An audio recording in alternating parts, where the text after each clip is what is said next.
नमस्कार विद्यार्थियों। आज के लेक्चर में हम परिवार के प्रकार या फंक्शन की बात करेंगे। पीटर मुर्डॉक ने परिवार के 4 कार्यों का उल्लेख किया है: आर्थिक, प्रजनन संबंधी, सामाजिक और शैक्षणिक। ऑकबर्न और नीमकोफ ने जो परिवार के कार्य बताए हैं उसमें उन्होंने स्नेह एवं प्रेम संबंधी कार्य, आर्थिक कार्य, मनोरंजन संबंधी कार्य, पालन पोषण तथा रक्षा संबंधी कार्य, धार्मिक कार्य और शिक्षा संबंधी कार्य बताए हैं। एक और विद्वान वे हैं रीक। उन्होंने परिवार के कार्यों को 4 भागों में बांटा है: वंश वृद्धि, समाजीकरण, यौन आवश्यकताओं की पूर्ति और नियंत्रण तथा आर्थिक कार्य। अगर हम इन सब के आधार पर देखें तो निम्न कार्य हम मान सकते हैं कि एक परिवार के होते हैं। पहला, परिवार के जैविक प्रकारों में हम रखेंगे यौन संबंधी आवश्यकताओं की पूर्ति करना, संतानोत्पत्ति का कार्य कर प्रजाति का विकास करना। और दूसरा है परिवार के शारीरिक सुरक्षा के कार्य। इसमें भोजन, निवास एवं वस्त्रों की व्यवस्था, बच्चों का पालन पोषण, सदस्यों की शारीरिक रक्षा। तीसरे, परिवार के कुछ मनोवैज्ञानिक प्रकार हैं जैसे श्रम विभाजन, आय का प्रबंधन, संपत्ति का प्रबंध, उत्तराधिकार। जहाँ तक परिवार के सामाजिक प्रकार की बात है तो परिवार सदस्यों को एक निश्चित स्थिति प्रदान करता है।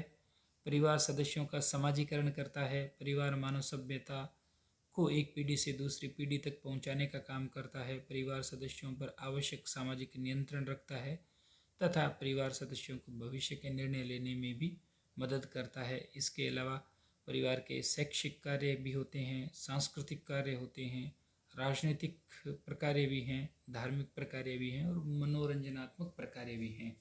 तो इस प्रकार मानव जीवन में परिवार है वो एक व्यक्ति के व्यक्तित्व के निर्माण के साथ साथ में, चूँकि मनुष्य एक सामाजिक प्राणी माना जाता है, लिहाजा वो समाज के साथ में बेहतर तरीके से तालमेल कर सके, इससे संबंधित सभी प्रकार के जो प्रकार्य है उनका संपादन परिवार करता है। जहाँ तक परिवार के स्वरूप की बात है तो स्वरूप के संबंध में भी अलग अलग कैटेगराइजेशन है।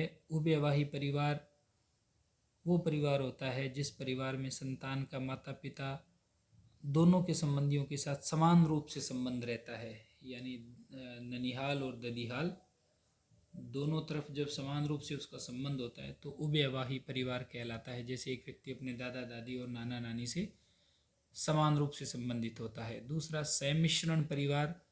इसमें 2 या अधिक मूल परिवारों से निर्मित एक ऐसा परिवार जिसका निवास एक ही स्थान पर एकल रूप में होता है सम्मिश्रण परिवार कहलाता है। इसमें विस्तृत परिवार अथवा बहुपत्निक एवं बहुपतिक परिवार सम्मिलित होते हैं। यह यौगिक परिवार से मिलता जुलता है। यौगिक परिवार बहुविवाह के आधार पर बने ऐसे परिवार को यौगिक परिवार कहा गया है जिसमें 2 या 2 से अधिक केंद्रीय मूल परिवार किसी सामान्य निवास स्थान या घर में साथ साथ रहते हैं, या यह परिवार साझा पति या पत्नी के द्वारा जुड़ा होता है। बहुपत्नी विवाह की प्रणाली में जोड़ने वाला ये व्यक्ति पति होता है। एक दाम्पत्य मूलक परिवार होता है ऐसा परिवार जिसमें रक्त संबंधों की अपेक्षा पति पत्नी के संबंधों को अधिक महत्व दिया जाता है या प्राथमिकता दी जाती है, वह दाम्पत्य मूलक परिवार कहलाता है। द्विस्थानीय परिवार ऐसे परिवार जिसमें विवाह उपरांत पति पत्नी साथ साथ नहीं रहते हैं अपितु वे अलग अलग उन्हीं परिवारों में रहते हैं जिनमें उनका जन्म हुआ है। लक्षद्वीप व केरल के कुछ भागों में यह परिवार देखने को मिलते हैं। ऐसे परिवारों में पति केवल रात बिताने के लिए अपनी पत्नी के घर जाता है किंतु दिन में जीविकोपार्जन करने के लिए पुनः अपने जन्म के परिवार में लौट आता है। उभयस्थानिक विस्तारित परिवार। जब विवाह के पश्चात पुत्र अथवा पुत्री अपने मूल परिवार में रहते हैं तब इस प्रकार के उभयस्थानिक परिवार का जन्म होता है। इस प्रकार के बंधन सूत्र पिता तथा पुत्र अथवा माँ और पुत्री के बीच होता है। तो कुल मिलाकर के परिवार एक सार्वभौमिक संस्था है जो समाज के इतिहास में हमेशा रही है। बदलते समय के साथ साथ परिवार के स्वरूप व प्रकृति में भी परिवर्तन आया है।